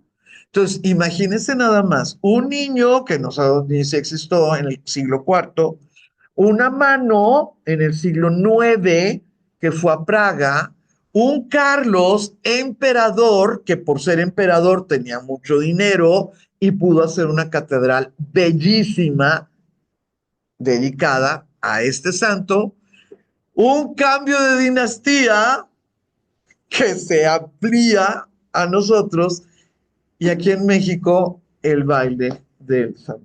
Fíjense nada más qué cosas, cómo somos los seres humanos y se supone que no sabemos historia, los seres humanos. No, este es cuarto, pero de la dinastía específica. de los Luxemburgo. Él fue el antisemita. Con unos 10 años de diferencia, sí, sí. Entonces, pues él era de grandes ideas. No todas las grandes ideas son buenas, ¿verdad? Pero bueno, él era de grandes ideas. Para las personas que les gusta viajar, la bula de oro, sí sabemos cómo fue escrita, sí sabemos cómo está, porque tenemos originales y copias en algunas bibliotecas. Y esta es la hoja número 1, y ustedes pueden ver que es realmente, realmente hermosa. Y también quisiera, por favor, que notaran siempre, ¿no? Siempre eres románico, digo romano germánico, porque eres el gran protector de la iglesia cristiana. Entonces es Jesús, no es el Espíritu Santo, no es Dios Padre, no es la Virgen María, ¿ok? Es Jesús. Y ustedes pueden ver cómo en esta bula de oro, que a mí esta hoja me fascina, pues el que está presente es Jesús entronizado, ¿no? El trono. No vas a tener a un Jesús crucificado. Bueno, ok, vamos a ver. Ok, ok, ok. Esto se termina, esto se termina, esto para acá. Y sí, sí la voy a librar. Nada más quisiera decirles, share, sinagoga, documento 2. Aquí está. Aquí está, aquí está. Eso. Tengo 4 minutos. 4 minutos. En estos 4 minutos vamos a saber algunas cositas. Miren, como les comenté, en el siglo XIV tenemos decadencia en el norte, pero también tenemos decadencia en un espacio gigantesco que nosotros le vamos a decir el sur, ¿no? Pensando en el Mediterráneo, pero pues para ellos no era el sur, ¿no? Era el norte de África. O sea, no, para ellos no era el sur de ninguna manera, pero bueno, así le vamos a decir. La edad de oro del Islam comprende desde sus inicios en el siglo VIII. Acuérdense que el Islam nació en el 7 y la expansión del Islam es en el 8. Entonces, la edad de oro del Islam comprende desde sus inicios en el siglo 8 hasta el siglo 14, que es el siglo de este trimestre. Durante este periodo, el mundo islámico contribuyó enormemente en aspectos como las artes, agricultura, economía, industria, literatura, navegación, filosofía, ciencias y tecnología. Si nosotros no entendemos lo que sucedió en el siglo XIV gracias a los escritos y las traducciones del Islam, nunca vamos a poder entender por qué los grandes navegantes fueron portugueses y españoles, específicamente en ciudades que recuperaron del mundo musulmán. ¿Sí? No podríamos entenderlo. No podríamos entender por qué los grandes avances de medicina los vamos a tener en el sur de Francia con franceses que viajaron a Córdoba y a Toledo, ¿sí? Recuperadas por los cristianos, ¿verdad? Pero de un mundo musulmán. Este mundo musulmán preservó y mejoró el legado clásico y añadió innovaciones propias. Los filósofos, poetas, artistas, científicos, comerciantes y artesanos musulmanes crearon una cultura única que ha influenciado las sociedades del mundo en general. El inicio del fin se suscitó 100 años antes. En 1258, cuando la Casa de la Sabiduría, así llamada por los musulmanes, y su contenido fueron destruidos por los mongoles en el asedio de Bagdad.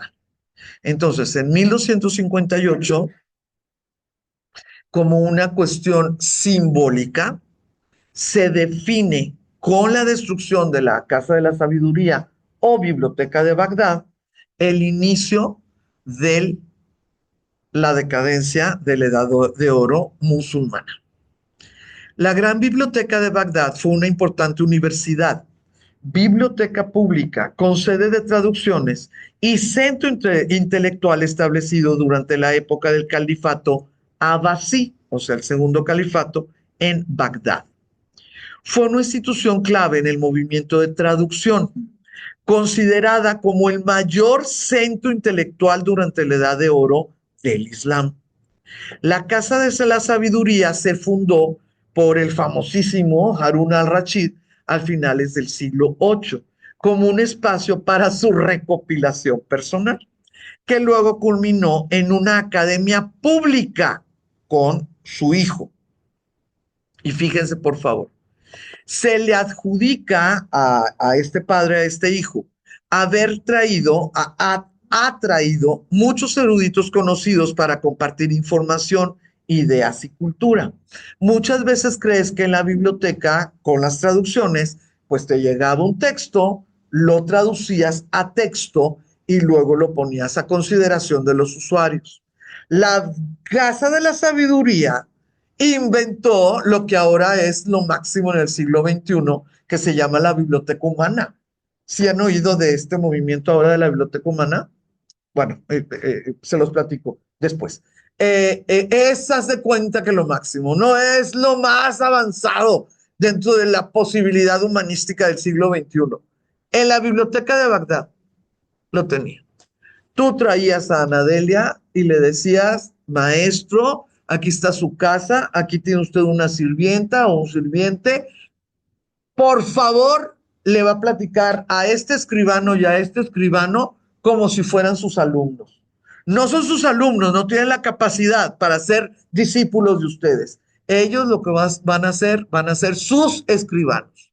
Y ella, en cuestión de informática, tú nos vas a enseñar de fotografía y les ponían casa, comida, sustento, prestigio y además ellos, cada uno de los eruditos, podía cobrar a discípulos extra. Entonces, pues haz de cuenta que le decías, y aquí está su universidad o su centro cultural, ¿verdad? Y usted puede hacerlo. Por eso, yo no le puedo decir la biblioteca de Bagdad. Por eso le digo la Casa de la Sabiduría. Nada más leo este párrafo y se acaba la clase. Esta casa de estudios tenía el doble propósito de traducir todo el saber acumulado, basado sobre textos persas, indios y griegos, lo traducían al árabe, y de preservar los mismos, provenientes de personalidades como Pitágoras, Platón, Aristóteles, Hipócrates, Euclides, Plotino, Galeno, Suruta, Charaka, Aryabhata y Brahmagupta. Cuando ustedes estudian Renacimiento, te dice, es que todas las ideas neoplatónicas, es que la sociedad socrática, no fueron los cristianos, fueron ellos. Ningún cristiano tenía acceso a los libros originales. Muchas de las cosas que ustedes vieron ahí fueron transportadas a la mitad de la guerra. Así, la guerra todavía en el Cairo, la guerra todavía en Persépolis, en lo que quieras. Allá la guerra y le avisaban al general que se encontraron una caja con rollos, con estos sutras, con pergaminos, con lo que quieras. Se hacía un escuadroncito y ese escuadroncito lo retiraban de la guerra porque, ¿y si perdías la guerra? También se perdía eso, ¿no? O la batalla, si perdías la batalla, también se perdía eso. Entonces, sacabas eso que acababa de descubrir el pelotón, en lo que quieras, y lo mandabas al lugar seguro. Entonces, muchísimas de las cosas que estaban en la Casa de la Sabiduría eran manuscritos no originales en el sentido que los haya escrito, no sé, Platón, por ejemplo, no, pero manuscritos reales grecorratinos o persas en el mejor sentido de la palabra, y a conseguir traductores. Y como los árabes estaban y siguieron, ¿verdad? Pues a ver si esa traducción dentro de 100 años están de acuerdo. Entonces se les ponían marcas para que alguien lo revisara a la vuelta de 50 años a la vuelta. Fíjense nada más. De todo lo que quedó, de todo lo que había ahí, que muy posiblemente llegaban a los 2 millones de objetos, solamente se salvaron 400,000 de la quemazón de los mongoles. Pero la preciosura del saber es que es muy hermoso tener el libro, pero con una persona que lo haya leído una sola vez, se puede quemar el libro, pero el saber queda, ¿no? Entonces, la edad de oro del mundo musulmán Sí decayó, pues junto con el gobierno entero, la economía y la política, pero el saber que se logró a través de esta edad de oro, pues es lo que nos hizo a nosotros poder llegar al segundo renacimiento, que es el 480, que es el siguiente. ¿Vamos bien? Muchas gracias, muchas gracias, muchas gracias.